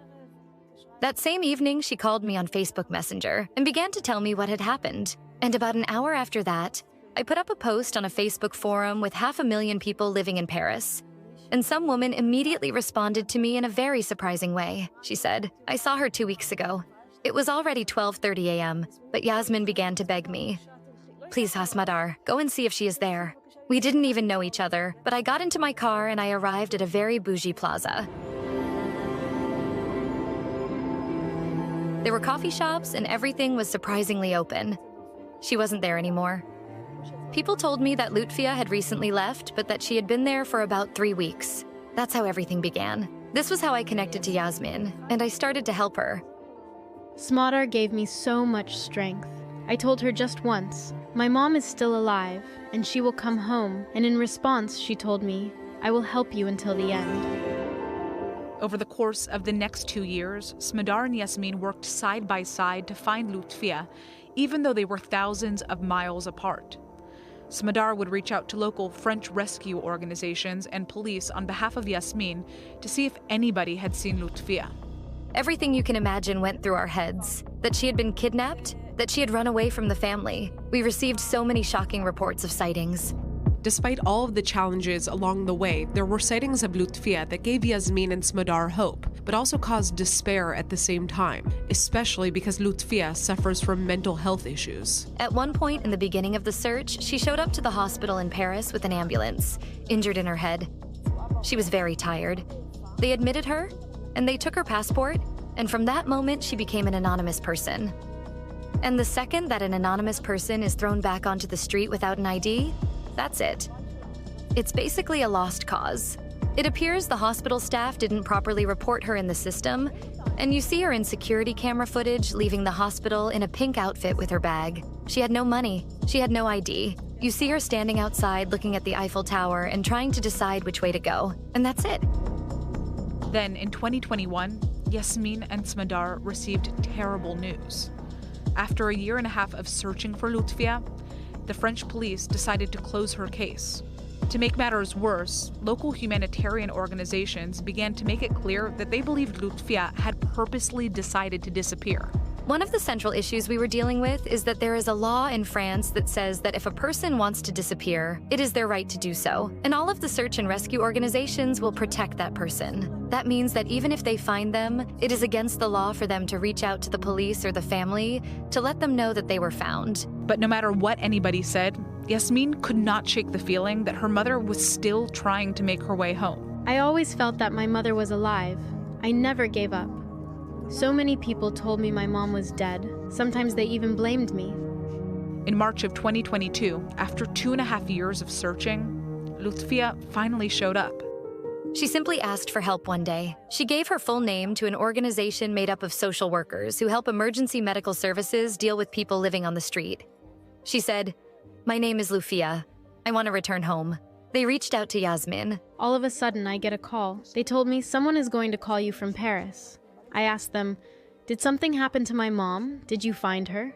They said, "Yes. Your mother is at the police station." I said, "What? Are you guys serious?" I called Smadar immediately. I was in Normandy, 4 hours from Paris. I said to myself, now that they finally found her, how can it be that I'm so far away and I can't go and pick her up immediately? I remember I entered the room. She sat there and she was so beautiful, even with those dirty street clothes that she had worn for 2.5 years. And she just gave me a hug, and I hugged her. And that's it. I took her to the car. She had this look on her face as if all of a sudden she realized she was no longer homeless. She was in a normal house with a family and kids, and all of a sudden there was this click. Within hours of discovering that she had been found, Lutfia's brother Ghasem flew to Paris to pick her up from Smadar's house and take her back home to Baqa al-Gharabiyeh.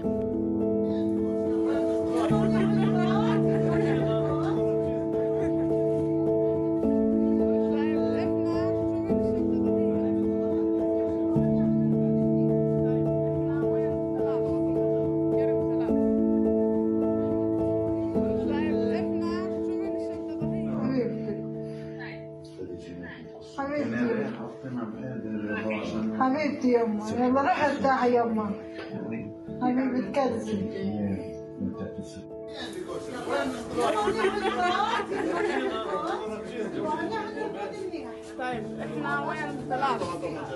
It's been almost 2 years since Lutfia was found, but it still remains unclear exactly what happened to her during her time missing in Paris. Today, we're going to get some answers in an emotional reunion. Smadar and Yasmin are meeting each other for the first time, together with Lutfia. I'm emotional because we are so close. We really got close. It's true. I'm an Israeli Jew who lives in Paris, and she's Muslim Israeli who lives in Baqa. But I think our personalities are very similar. We are both feminists. We love people who are straightforward and truthful. And we totally trust one another.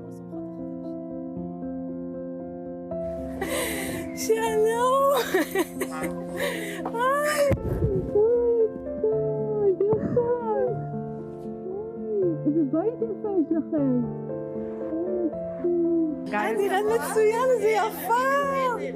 מה נשמע? בסדר. תודה רבה יפה, נראית בריאה. הכל בסדר? הכל בסדר. הכל בסדר בגללך? איזה כיף לראות אותה. עד עכשיו היא לא יוצאת מהבית. היא לא יכולה. לא יוצאת מהבית, כן. אומרת לה, בואי נלך ככה סיבוב בכפר. לא, לא, לא, בבית. מפחדת אני רוצה לתת לך חיבוק. You were with Yasmin and then all of a sudden you went off to the side. I don't know what happened to my eyes. I didn't see Yasmin. I looked everywhere for her, and I couldn't find her. I didn't know where to go. I was in a state of shock about where I was. Where did you sleep the first night? I slept on the street, in a garden. I couldn't find my daughter, so I would just keep on searching. I wouldn't sit down. I would just search and search non-stop in circles. Searching for Yasmin? Yes, searching. I tried to find the place where the tour bus dropped us off, but I couldn't find it. It was too far away. I was so scared that somebody would hurt me or rob me on the street. You wanted to go back home? Of course. I thought maybe they would eventually find me. But every time I asked for help, they would tell me, if you don't have a passport, there's nothing we can do for you. Lutfia doesn't give us many details about what she went through while she was lost in Paris. Maybe she doesn't remember, or maybe she doesn't want to remember. But for her family, it doesn't matter. She's finally home safe and sound, and despite the pain of what she went through, there's a silver lining. Her story has brought together two families from totally different backgrounds for life. To be honest, it feels like we've known each other forever. Yeah, it's as if we grew up in the same house. She's a part of the family. את רואה? אני נורא עצובה, לא באמת, אני נורא עצובה, 2.5 ככה, זה כל כך קשה. קשה מאוד. טוב, לפריז את לא חוזרת, לפריז את לא מוזמנת, מצטערת, את לא יכולה לעבוד. לא, חלאס. לא, חלאס.